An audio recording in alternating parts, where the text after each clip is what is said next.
অশেষ সাধনার বল মাতৃ কোকিলার গর্ভে লভিল জননী শ্রীরাম রূপে।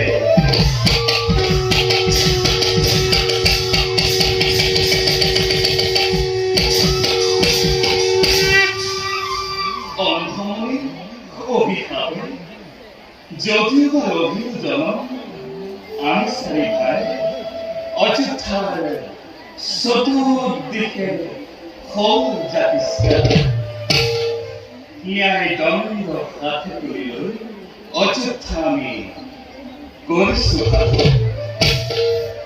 যদিও বা আমি আজি প্রজা পালক অযোধ্যা রাজা তথাপি কলঙ্কিত নিষ্পেষ গুলোকে আসছে আমার অনেক তিক্ত কাহিনী।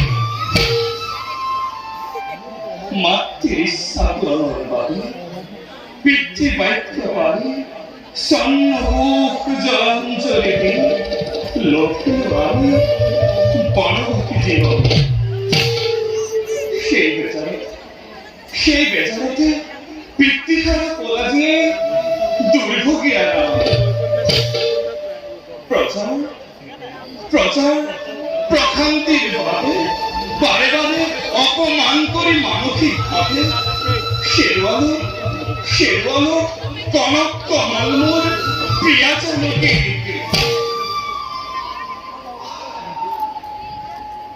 সকল ফেরওয়াল আজি আমি গৌরবান্বিত জানকী হিয়ার উপকার বকুত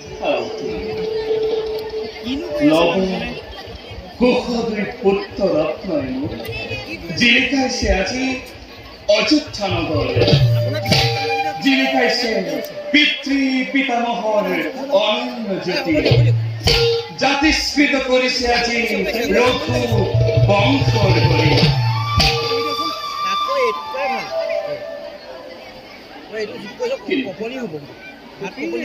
কিন্তু এ আছে আহ্বান বিদায়ের খবরে